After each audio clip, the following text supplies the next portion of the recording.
and it's this.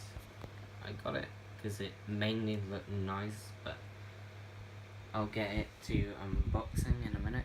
Of course, the 80th anniversary, and I'll get to the box. So, taking off the sleeve, this is what you get in nice gold writing, which I think is beautiful.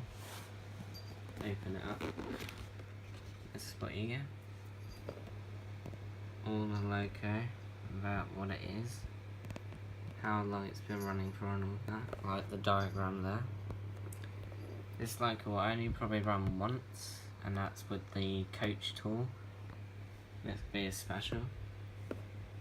Once you get the track that you put that on, this will go in a glass case.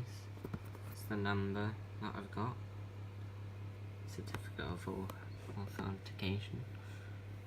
And yeah, I won't get it out now because I think it's nice enough in there.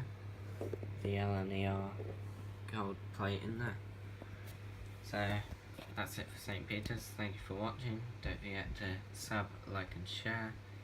And thank you.